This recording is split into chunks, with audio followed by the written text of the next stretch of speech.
ओम शांति। आज मीठे बाबा की जो मुरली है, बाबा बच्चों को देख रहा है तो सब स्नेह में समाये हुए दिखाई दे रहे हैं। शिवरात्रि की मुरली है। बाबा कहते सभी स्नेह के विमान में बैठ कर के पहुँचे हैं। बाबा की याद में सवेरे से ही लवलीन है, और लवलीन स्थिति ऐसी है जो सहज ही अशरीरी बना देती है।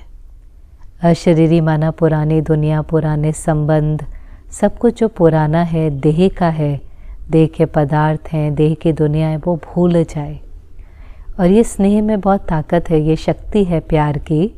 दुनिया में भी कई बार देखें ना, जब किसी को किसी से प्यार हो जाता है दुनिया में भी, तो उनके लिए त्याग करना, सैक्रिफाइस करना, स्ट्रगल करना ईजी हो जाता है। कोई बात बड़ी नहीं लगती, कोई चीज़ याद नहीं आती, सहज।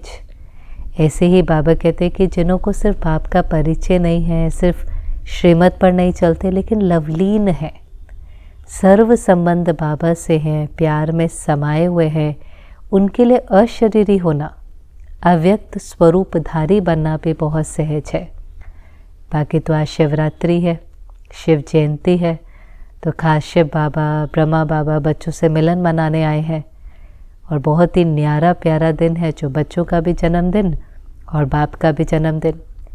क्योंकि बाप का अवतरण हुआ तो हमें अपनी पहचान मिली। बहुत काल से बिछड़े हुए थे, वापस बाबा से मिलन हुआ। ढूंढना तो हमने भक्ति में ही शुरू कर दिया था, लेकिन मिला बिल्कुल अंत में जा कर के, क्योंकि ये भी ड्रामा की नोंद थी। तो जब बाबा का आना होता है तो हमें भी हमारी सत्य पहचान मिलती है। नहीं तो हम भी इस झूठी दुनिया में, माया की दुनिया में फंसे रहते हैं। हमें यही नहीं पता कि हम कौन हैं, हमारा कौन है। तो एक प्रकार से बाबा का आना और हमारा भी नया जन्म, नया परिवार, नए संस्कार, नई रीति, नए रस्म, सब कुछ नया हो जाता है। मर जीवा जन्म, ब्राह्मण जन्म मर जीवा जन्म है। पुराने से छोड़, पुराने को भूल, एक नया जन्म। और बाबा कहते देखो, भक्ति मार्ग वालों ने भी आपकी कितनी अच्छी कॉपी की है। इसलिए बाबा को भक्त भी बहुत अच्छे लगते हैं कि देखो, कॉपी करने का भी जो अकल है वो उनमें है। जो हम ब्राह्मण बनने के बाद मुख्य डिसिप्लिन्स रखते हैं, चाहे उसमें ब्रह्मचर्य की पालना है, खान पान की शुद्धि है। बाबा ने कहा भक्त भी भले एक दिन के लिए, लेकिन सब नियमों का पालन करेंगे। एक दिन के लिए जो भक्त हैं वो भी ब्रह्मचर्य की पालना करेंगे, व्रत रखेंगे, तो कॉपी तो अच्छी करी ना।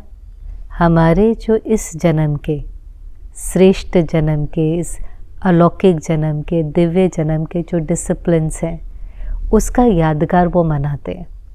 और क्योंकि यादगार भी सही मनाते हैं तो उसका भी उनको कुछ ना कुछ प्राप्ति होती है। भक्तों को प्राप्ति तो होती है, मुक्ति, जीवन मुक्ति नहीं मिलती, लेकिन जितनी श्रद्धा और भावना से भक्ति करते हैं तो कुछ ना कुछ वरदान, कुछ ना कुछ दुआएं, आशीर्वाद, पुण्य कर्म का जो फल है वो तो उनको मिलता ही है। तो बाबा ने कहा आप चेक करो आपकी जो पवित्रता है, जिसका वो यादगार मनाते हैं।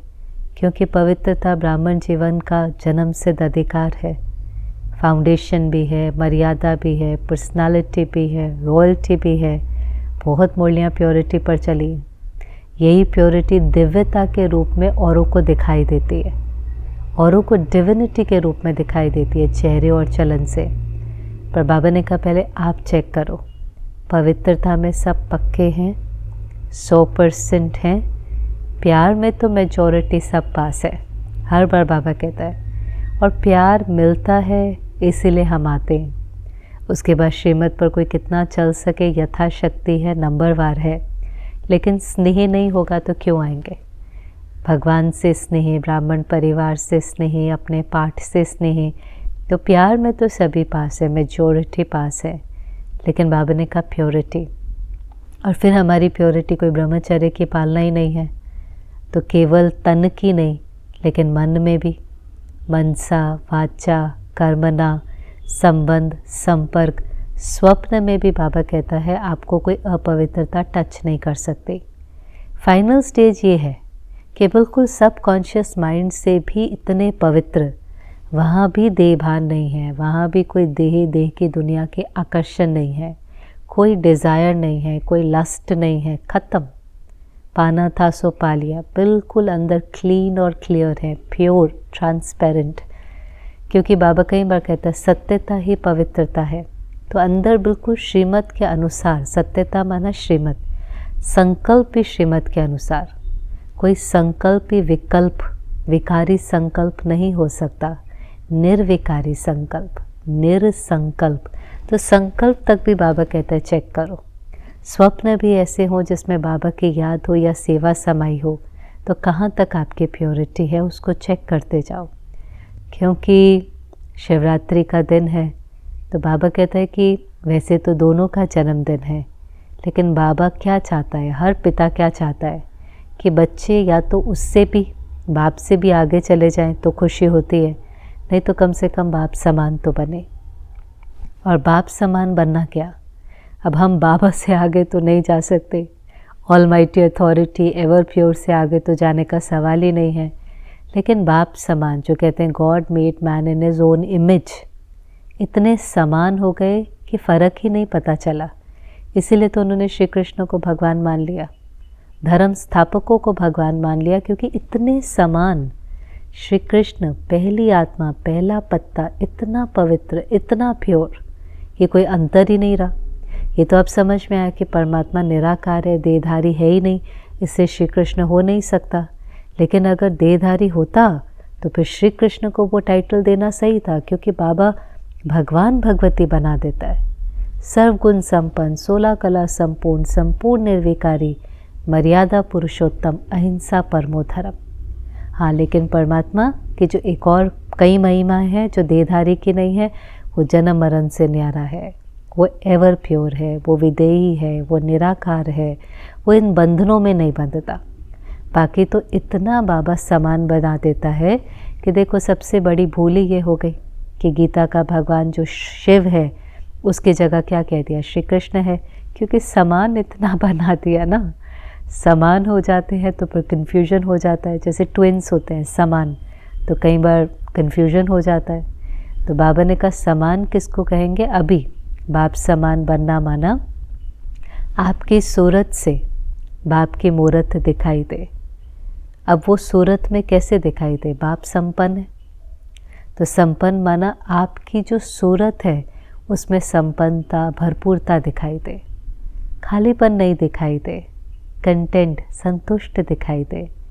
आपके बोल बाप समान हो, बाप का हर बोल वरदानी बोल है, गिराने वाला नहीं, उठाने वाला, स्वमान बढ़ाने वाला, हिम्मत और बल देने वाला।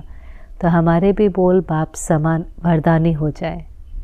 आपके चेहरे पर सदा मुस्कुराहट, खिला हुआ चेहरा हो, भारी नहीं, उदास नहीं, व्यर्थ संकल्प वाला नहीं।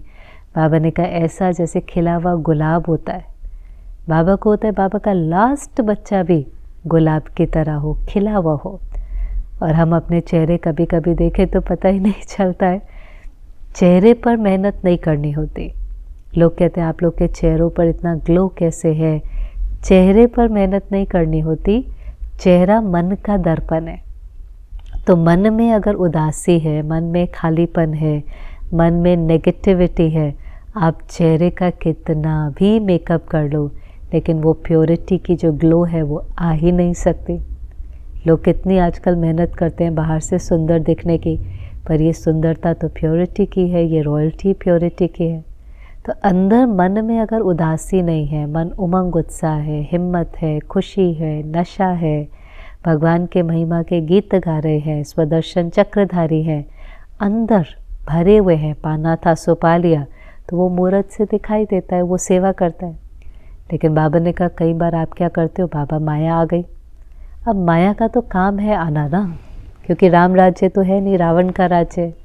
तो माया माना व्यर्थ संकल्प किसी न किसी रूप में आ जाती है। काम, क्रोध, लोभ, मोह, अहंकार बहुत उसके रूप है, छोटे मोटे बड़े सूक्ष्म, तो किसी न किसी रूप में आ जाती है। चलो आ गई, वो आती है, आपका काम है भगाना। संकल्प चला, फुल स्टॉप। संकल्प चला, कट कर दिया। कोई व्यर्थ चला, समर्थ में परिवर्तन कर दिया, ये हमारा काम है। लेकिन हम क्या करते हैं, आने देते हैं, उसको बैठने देते हैं। तो बाबा ने कहा फिर पता है कैसे जस्टिफाई करते हैं, अभी तो हम पुरुषार्थी हैं, संपूर्ण बने थोड़ी ना हैं। अब जब तक संपूर्ण नहीं बनेंगे भूलें तो होती रहेंगी, गलतियां तो होती रहेंगी। लेकिन ये कमज़ोरी है, अलबेलापन है। ये जो भाषा है ना, कर लेंगे, हो जाएगा, बन जाएंगे, अभी कौन बना है, महारथियों से भी तो भूले होती हैं, बड़ों से भी तो भूले होती हैं। मामा कई बार कहती थी पुरुषार्थी का मतलब ये नहीं है कि गलतियां करते रहो। वो अलग बात है, दुनिया में कहते हैं मनुष्य गलती का पुतला है। गलतियां होती हैं, वो कोई बड़ी बात नहीं है क्योंकि समझ नहीं है।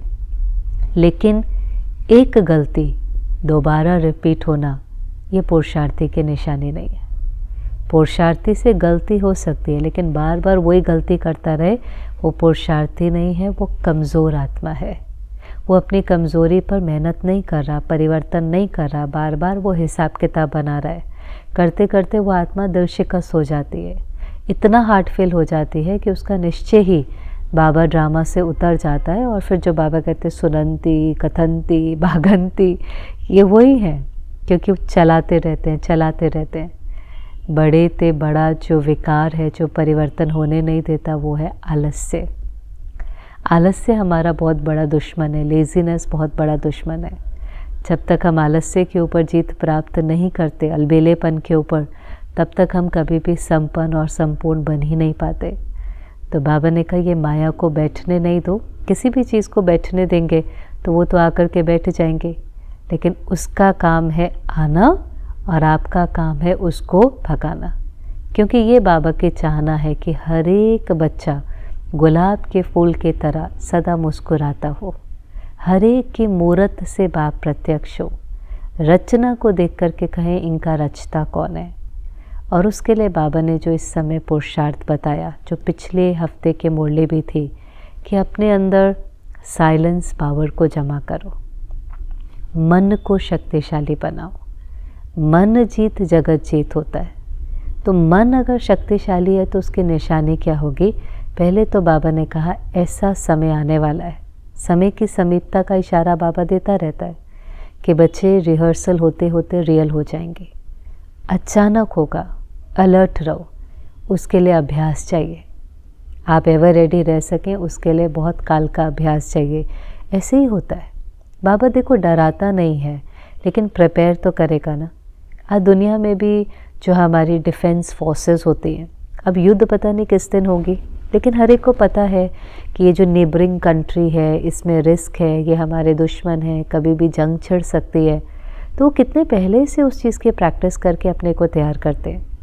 उस दिन थोड़ी ना तैयार करेंगे, वो तो अचानक होगा। कौन सा दिन होगा किसी को भी नहीं पता। लेकिन उससे पहले चाहे वो मिलिट्री हो, आर्मी हो, नेवी हो, सालों साल प्रैक्टिस करके अपने जवानों को तैयार रखती है कि अचानक किसी दिन होगा, अलर्ट हैं, एवर रेडी हैं, हम उसके लिए तैयार हैं।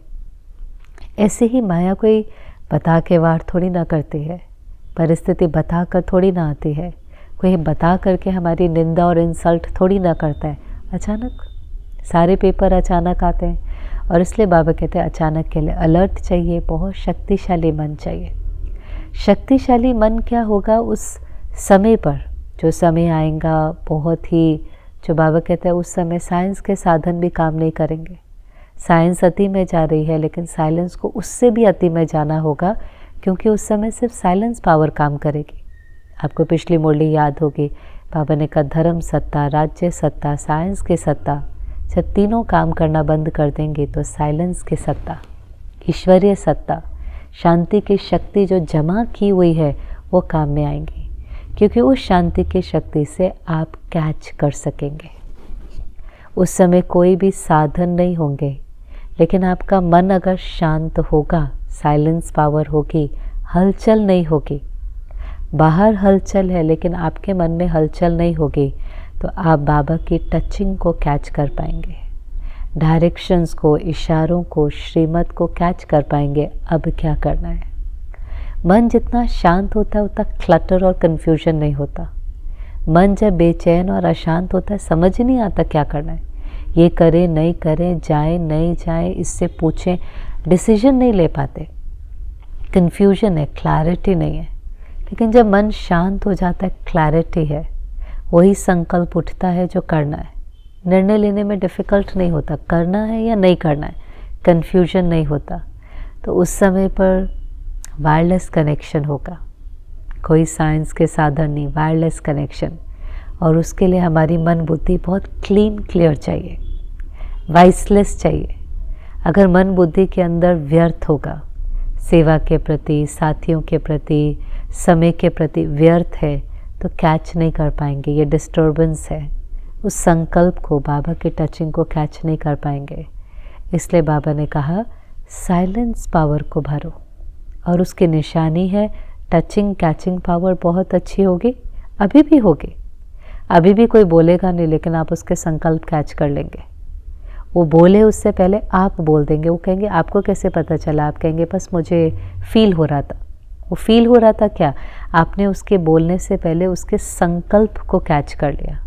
किसी ने झूठ बोला, आपको पता है। कोई कुछ कहने वाला था, उससे पहले आपको पता है। ये सब तो होना ही है, क्योंकि आने वाली दुनिया की तो सारी कारोबार ही संकल्प से चलनी है। और इसीलिए रिश्तों के अंदर भी बोल और व्यवहार का कोई महत्व ही नहीं रहता। कोई बहुत अच्छा बोलते हैं, बहुत अच्छा व्यवहार करते हैं, मन मैला है, चित्त मैला है, वो रिश्ता कभी ठीक होता ही नहीं है, कितनी भी मेहनत करते रहो। इसलिए मन को क्लीन करना है, क्लियर करना है। यहाँ रिश्ते ठीक रखने हैं तो वहाँ रिश्ता ठीक रहे, और बाबा की बातें, इशारे हम कैच कर सकें। यहाँ अगर कुछ ठीक नहीं होगा ना, तो वो बुद्धि को खींचता है। कोई रिश्ता है, कोई इच्छा है, कोई बहुत मन में लालसा है, आसक्ति है, वो सब खींचती है। इसलिए विकारों को ख़त्म करना है, विकर्माजीत बनना है। और दूसरी बात, बाबा ने कहा शक्तिशाली मन के अंदर कंट्रोलिंग और रूलिंग पावर है। अपनी कर्मेंद्रियों को कंट्रोल से चलाएंगे। जैसे बाहर की कर्मेंद्रियाँ, हाथ से जो कराना है, आँखों से जो कराना है, अभी तो बाहर की भी चंचल हो गई है, लेकिन बाहर की कर्मेंद्रियाँ भी हमारा ऑर्डर माले। नहीं देखना तो नहीं देखना, नहीं सुनना तो नहीं सुनना। हाथों को क्या करना है? जो अपनी शक्ति है, विस्तार को संकीर्ण करना। कछुए की तरह कर्मेंद्रियों को यूज़ किया और फिर समेट लिया। और इसी प्रकार से मन बुद्धि भी तो कर्मेंद्रिय है ना, ऑर्डर से चले। जहाँ एकाग्र करना चाहे कर सके, भटके नहीं। और सिर्फ योग के समय नहीं, योग के समय तो कोई हलचल नहीं होती, तो हम बहुत सहज उसको परम धाम में एकाग्र कर लेते हैं, सूक्ष्म वतन में एकाग्र कर लेते हैं। लेकिन कर्म करते समय, हलचल के समय, व्यवहार में आते, संबंध में आते भी बुद्धि एकाग्र रहे, मन एकाग्र रहे। योग में भी आप देखें, कभी कभी जरा से किसी का फ़ोन बज जाता है, कोई अंदर बाहर करता है, कहते हैं आज तो मेरा योग ही नहीं लगा, एकाग्र ही नहीं हुआ मन। मना थोड़ी सी भी हलचल थी तो हम हलचल में आ गए। हम योग ऐसे समय के लिए कर रहे हैं जब बाहर सिर्फ हलचल ही हलचल होगी, हाहाकार होगी, रक्त की नदियाँ बहेंगी, प्रकृति तांडव करेगी, इतना सब कुछ होगा। और हमें उस समय अचल अडोल रहना है। और हम कहते कोई आ रहा था, कोई जा रहा था, किसी का फ़ोन बज रहा था, मेरा योग टूट गया। नहीं, बिल्कुल ठीक बात नहीं है। कुछ भी होता है। इसलिए बाबा कहते हैं आप चलते फिरते योग कर सकते हो, कर्म करते कर सकते हो। कोई डांट रहा है तो योग कर सकते हो, कोई निंदा कर रहा है तो योग कर सकते हो। योगी माना अचल अडोल स्थिति, तो उसके पास रूलिंग और कंट्रोलिंग पावर होगी।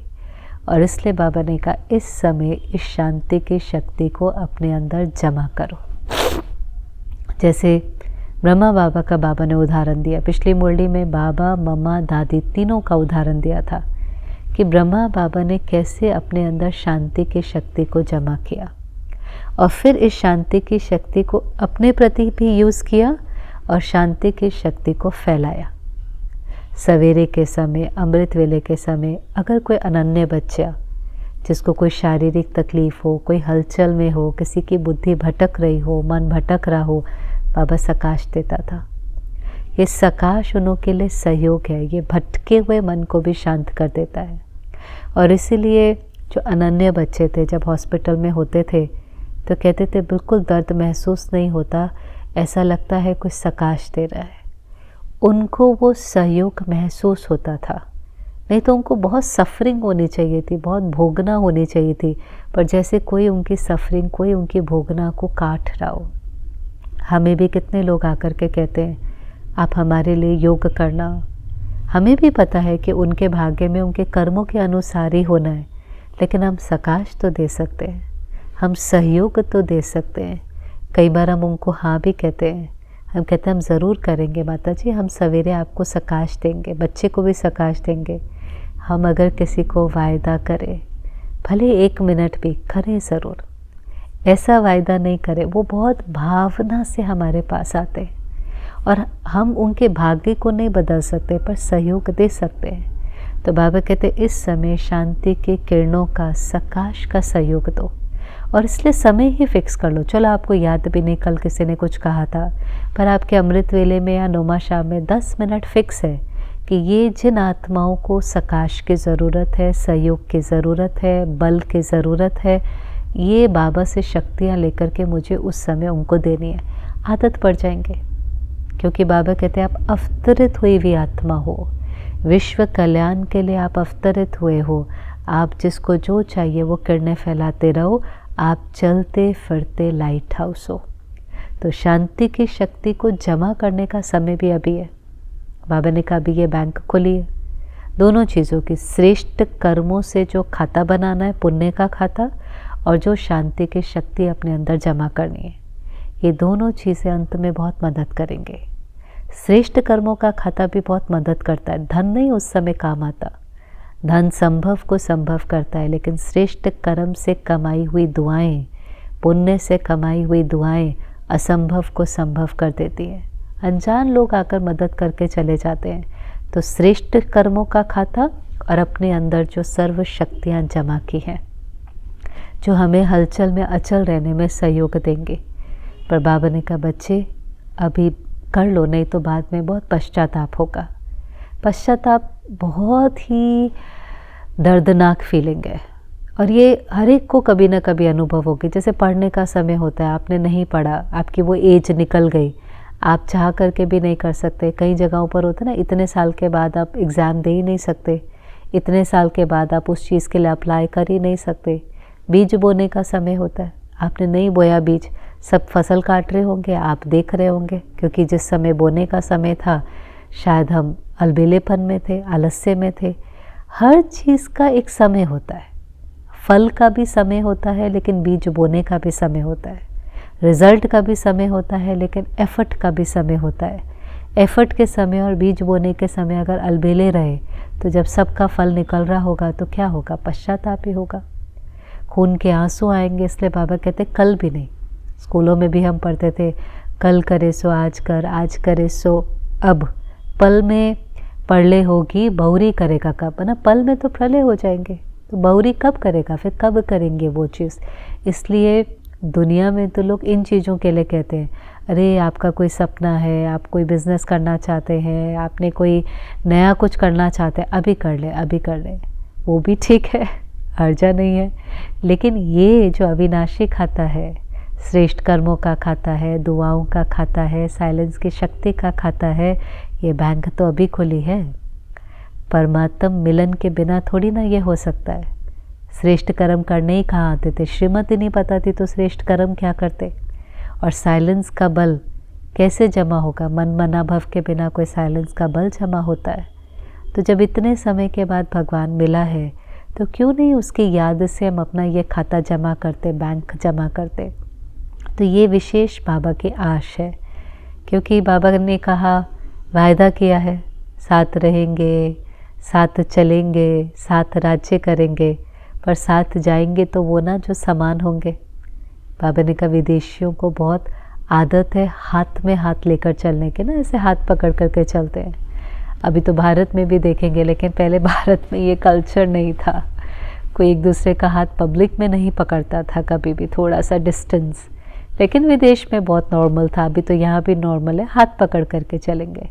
तो ऐसे ही बाबा ने कहा श्रीमत का हाथ पकड़ करके चलो।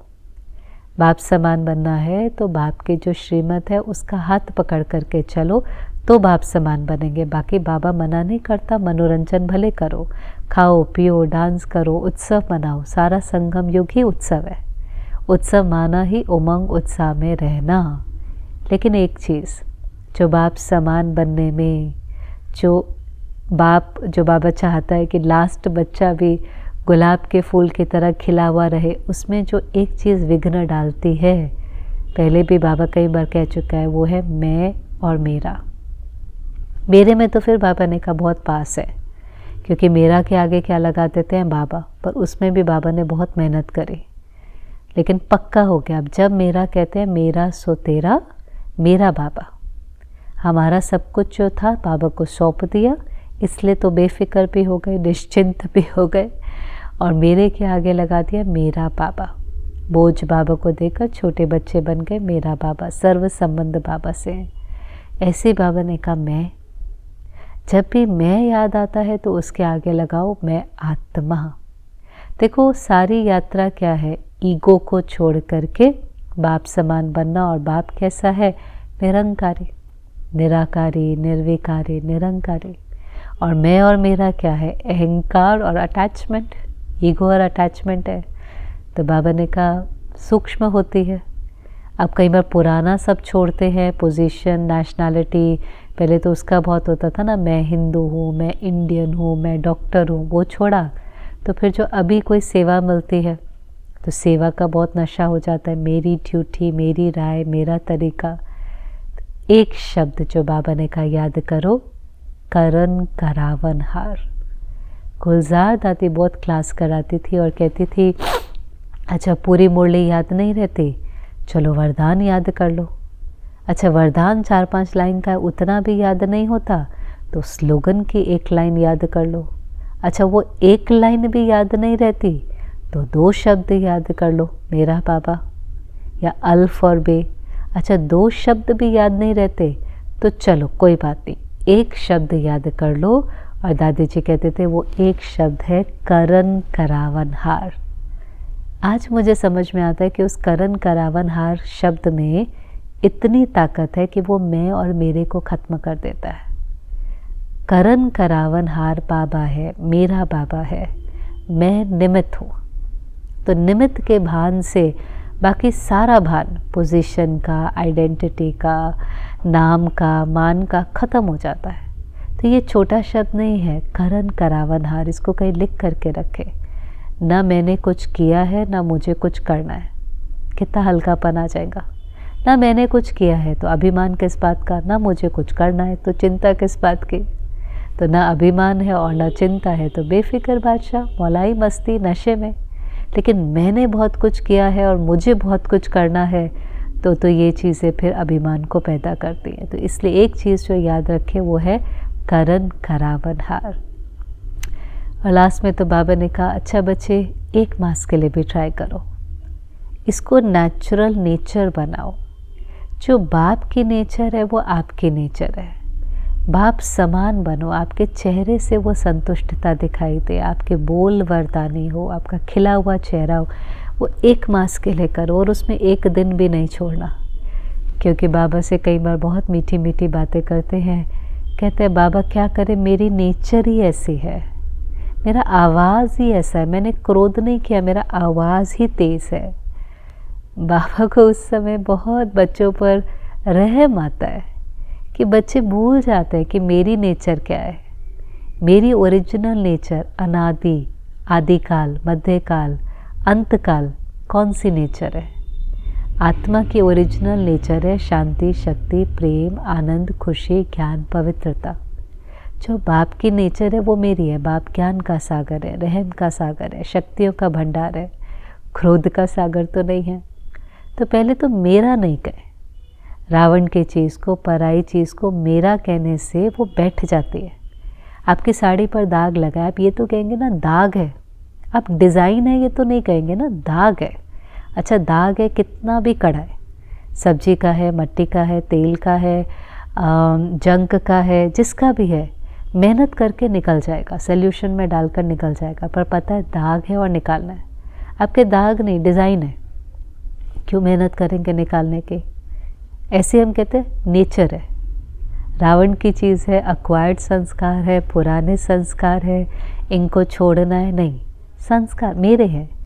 तो दोष फिर जब संस्कार पर डाल देते हैं, रिस्पॉन्सिबिलिटी नहीं उठाते और पक्के हो जाते हैं। आप उसको डिज़ाइन समझ करके छोड़ देंगे, धीरे धीरे तो वो पक्का हो जाएगा। और कई बार हो जाता है, जंग का दाग है, मेहनत करी नहीं निकला, छोड़ दिया, फिर उसको देखने की आदत पड़ गई। फिर कोई कहता है दाग लगा है, हाँ वो मुझे पता है, वो तो पहला लगा हुआ है, पुराना लगा हुआ है। हाँ पुराना लगा हुआ है, पर किसी दिन तो निकालना है ना, वाइट कपड़े पे तो लग ही जाता है कोई ना कोई, तो मेहनत भी करनी पड़ेगी, क्योंकि जंग है तो मेहनत करनी पड़ेगी। ऐसे कोई कितना भी कड़ा दाग हो, काम है, क्रोध है, लोभ है, मोह, अहंकार, ईर्ष्या, द्वेष, अलबेलापन, आलस्य, नफरत, स्वीकार नहीं करो, नेचुरल नहीं बोलो, मेरा नहीं बोलो, निकालना है। बाबा की याद से, मदद से, अशरीरी स्थिति से भिन्न भिन्न युक्तियाँ, विधियाँ बाबा ने बताई हैं, लेकिन उस मेहनत से उसको निकालना है। तो पराई चीज़ को, रावण की चीज़ को अपना नहीं बोलो, रिस्पॉन्सिबिलिटी तो उठाओ, जिम्मेवारी तो उठाओ। बाबा कई बार कहता है रियलाइजेशन होगी तो परिवर्तन भी आ जाएगा, लेकिन रियलाइज ही नहीं हो आत्मा को और फिर वो दृढ़ता की शक्ति को ही ना अपनाए तो परिवर्तन कहाँ से आएगा। हर चीज़ की शुरुआत तो रियलाइजेशन है, फिर दृढ़ता की शक्ति, डिटर्मिनेशन है, फिर परिवर्तन आता ही है। तो बाबा ने कहा 1 मास मेहनत करो, दादियों को भी कहा, सबको कहा, और एक दूसरे को सहयोग दो, शुभ भावना का सहयोग दो। गिरे हुए को और नहीं गिराना होता, जो जितनी आत्मा कमज़ोर होती है उतना उसको सहयोग देना है। शुभ भावना का, कल्याण की भावना का, रहम की भावना का, सकाश, ज्ञान नहीं देना, ज्ञान तो है ही, लेकिन सहयोग देना, उसकी कमी को अपनी वृत्ति में नहीं रखना, अपनी भावना को उसके प्रति शुभ रखना। ऐसे करते जाएंगे तो धीरे धीरे आत्मा शक्तिशाली हो जाएंगे, और जैसे बाबा चाहता है हम सब बाप समान बन सकेंगे। और बाबा ने कहा अब करना, कल नहीं, अब करना, इस मास करना, रोज़ करना, नहीं तो फिर पछतावा होगा। बहुत करके क्या होता है, करने के बाद सोचते हैं। दुनिया में कहते हैं सोच कर बोलो, बाबा कहता है सोच के सोचो। उस दिशा में क्यों सोच रहे हो जो गलत है, फिर सोचेंगे तो कभी ना कभी बोल में आ जाता है, फिर वो कर्म में भी आ जाता है। सोच के सोचो, व्यर्थ है, फुल स्टॉप। अगर वो विकारी है, फुल स्टॉप। क्यों उस दिशा में जाकर के अपने ही संकल्पों में फंसे। तो सोच के सोचो, सोच के बोलो, सोच के कर्म करो। और लास्ट में ड्रिल कराई कि अभी अभी 1 सेकंड में शांति के, शक्ति के स्वरूप में खो जाओ। संकल्प किया, स्वरूप बन गए। कर्म खींचे नहीं, पुरानी दुनिया खींचे नहीं। जहाँ मन और बुद्धि को एकाग्र करना चाहे, एकाग्र हो जाए, पावरफुल बने, एकाग्र करो। और बीच बीच में इसका अभ्यास करो। और अभी तो जो मुरलियाँ चल रही हैं उसके अव्यक्त इशारे बहुत मदद करते हैं। कर्म करो, फिर उस कर्म से अतीत, योग में कर्म करो, फिर उस कर्म के फल से भी अतीत, फिर चाहो तो 1 सेकंड में साकारी और 1 सेकंड में निराकारी। ये अगर आदत होगी आने जाने की, साइलेंस के बल को जमा करने की, अभ्यास की, तो फिर 1 सेकंड में भी फुल स्टॉप सहज ही लगा सकेंगे। तो बहुत वंडरफुल बाबा की मुरली है। कई बातें हमने पहले भी सुनी हुई हैं, लेकिन ज्ञान जितनी बार सुने, रिवाइज हो, रियलाइज़ हो, और फिर वो स्मृति धीरे धीरे हमारे स्वरूप में आती जाए।